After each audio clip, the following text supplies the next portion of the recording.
I tallied up every single training session I did over the past 12 months, and here is what happened. My problem was that my consistency in 2023 with regards to training was not where I wanted it to be. I was consistently training about 3 times a week, and I really wanted to up that to around 4. A little bit of context. So I am a coach. I actually work with health and fitness and performance clients. I have a lot of knowledge around training, nutrition, and everything like that. But this knowledge was actually stopping me because of my mindset from being as consistent as I wanted it to be. I would often overthink and try and wait for conditions to be perfect, or think about the perfect workout that I needed to do in order to get an incredible session in.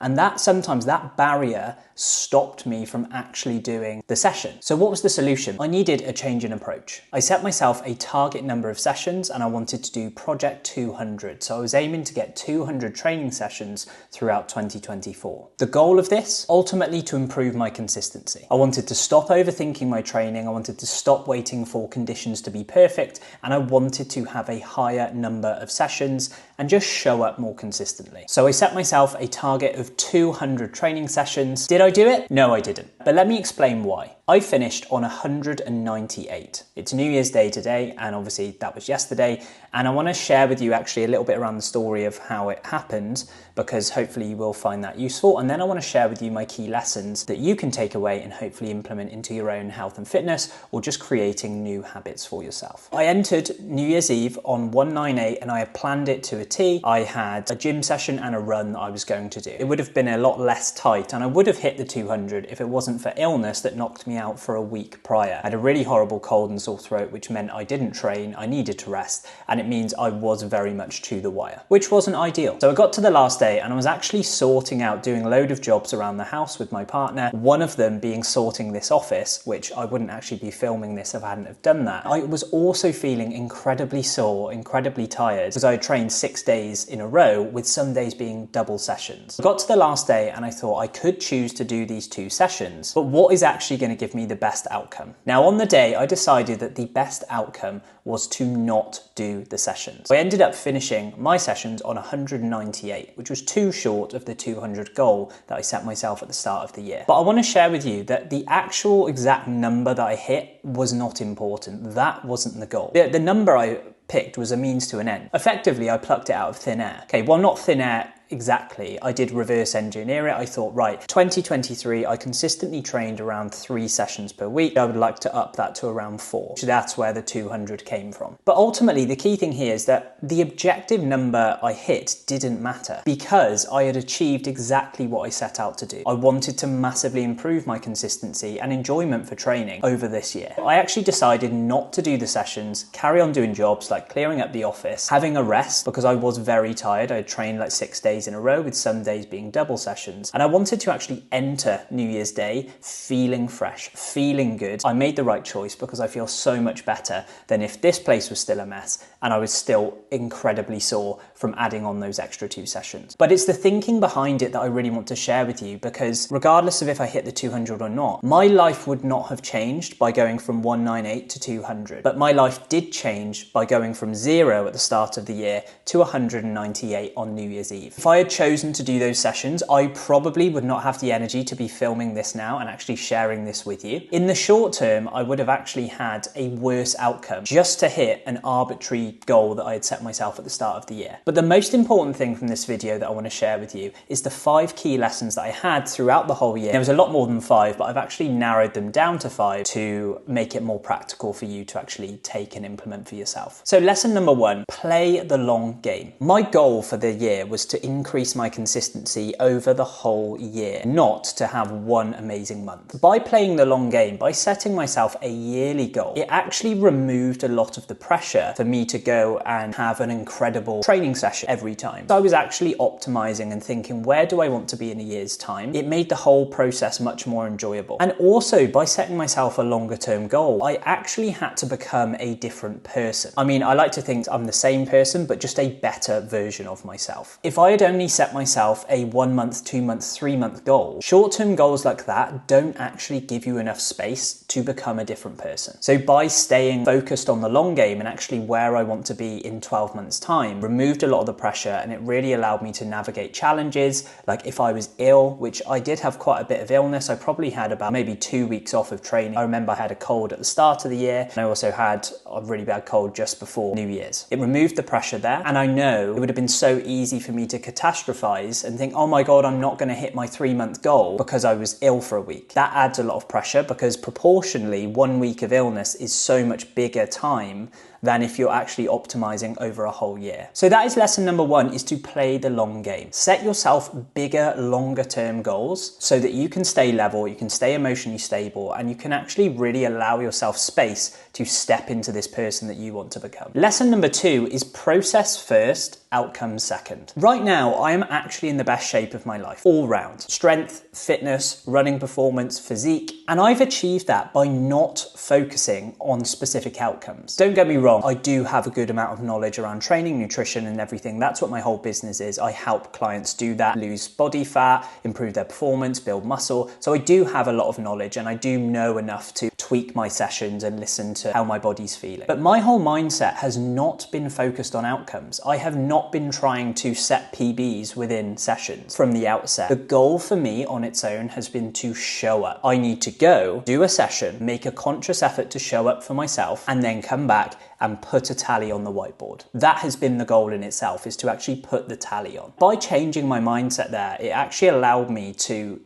just show up more often because there was far less pressure on the session that I was actually doing, which meant it was so much easier to get through the door. And more often than not, because that lack of pressure, it allowed me to get warm, allowed me to get moving, and I ended up having a fantastic session. And obviously there have been massive PBs within that as well. But I've achieved that by actually not focusing on outcomes. The only thing I focused on is putting the tally on the whiteboard. So process first, outcome second. Lesson number 3 is to adapt your intensity. Because I was trying to show up with a higher frequency than before, and it's still not crazy high frequency, like I'm sure there's people watching this who've trained more.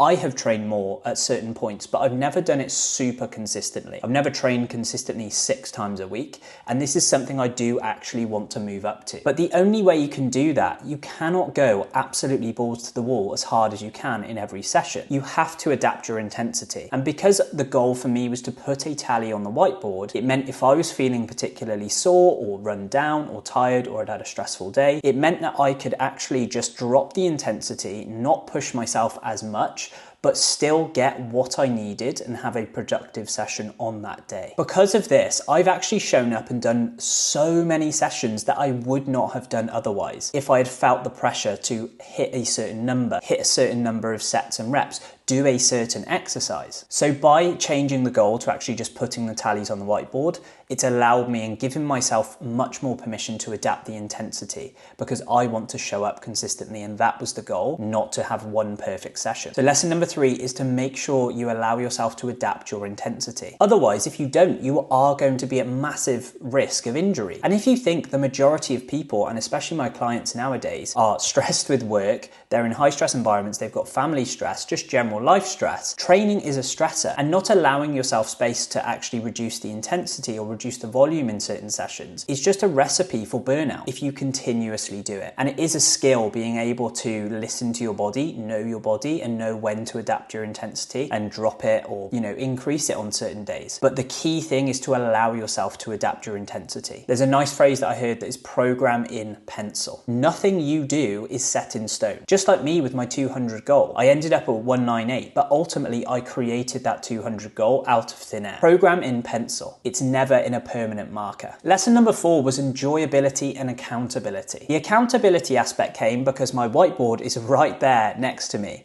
And every single time I would come in, I can see how many sessions I've done. So right now, looking at it, I can see I've done 12 sessions in January, 13 in February, 14 in March, upped it to 19 in April. I can see every single number of sessions I've done every single time. And I'm reminding myself daily. The process of me coming in here and tallying off, it reminds me of that's another investment I have put in to becoming the person that I want to be. So the self-accountability that came from that was absolutely huge. One of the biggest problems that I see, and especially with clients that I work with, and I've suffered from in the past as well, is what you think you're doing can be so far removed from what you're actually doing. And thinking about something isn't actually going to get it done. Thinking about something needs to happen, but you have to pair it with action. And just the fact of me coming in here and putting that tally, the accountability I got from that was huge. And every single day I was doing it, I was reminding myself, this is the person that I want to become. The enjoyability aspect was, there's something so satisfying like ticking off a to-do list. There's something really satisfying about coming in and actually just tallying it off and seeing that number increase. I actually had so many people on social media message me saying, oh my God, like I can't believe how quickly you're going through it. It only seems like yesterday when you started that challenge. So the process of actually doing the tallies was massively enjoyable, and it really boosted my self-accountability, which I feel was definitely missing in 2023 with regards to my fitness. And I know so many other people would benefit from that as well. So I really hope you take that point home. And lastly is identify what you're optimizing for. What I mean by this is at the start of any journey, whether it's your health and fitness, whether it's business, whether it is a life project, at the start of any journey, you have to optimize for consistency. The goal in itself is to show up and engage in that activity frequently. It's like any sport. You cannot get good at a sport and optimize for an outcome first if you've never played the sport before. I was optimizing for this whole year for consistency. Once you have a base level of consistency, you can then add an outcome on top. But if you add outcomes right from the start without the right support, the right mindset, the right strategies, the right tactics, it can be incredibly overwhelming and actually make you feel quite anxious and nervous and make you want to bury your head in the sand and maybe retreat and not actually do it. So optimizing for consistency first, that was the whole focus of 2024. But now I've done that, I now feel so much more confident in my ability to go and achieve specific outcomes in 2025. And I'll save that for another video. But because I have that base level of consistency there, I'm so much more confident in my ability to get those outcomes in 2025. So optimize for consistency first and outcomes second. This foundation of training has really improved my confidence and how I think about my training, and has set the foundation for some massive goals that I have for myself in 2025, which I will share with you in another video. But right now, based on this, I've enjoyed it so much and I've found it so effective, I am going to be repeating it in 2025. So my goals in this department for this year are going to be from Project 200, I'm going to go for 230 training sessions. Now this is going to be split between gym sessions and running, but that averages out at 19 sessions a month or 4 to 5 times per week. I didn't want to set it higher because when everything's going great, it's more than achievable. However, the chances are at some point I'm going to catch a cold. The chances are I'm not going to feel great or some emergency is going to come up. So I'm factoring that into what I'm setting myself. As well as that, I'm also going to tally off all the other really fun activities that I do within my life. Surfing, tennis, golf, paddle. I'm going to add all of them just so I get this really big, well-rounded view and it's not hyper-focused on one area. I love the feeling and the ability to be able to train, be fit, endurance-wise, strength-wise, but also go and have fun and learn new skills. Also improve my surfing, improve my tennis, improve my golf. So those are my process focused goals and how I'm building on what I've done this year, and I'm going to take that into 2025. So I hope you found this really valuable, and if you did, and if it's inspired you in any way to go and do something similar in 2025, I would love for you to drop a comment and let me know what it is you're going to be doing and what stood out for you the most. I hope you have a fantastic year.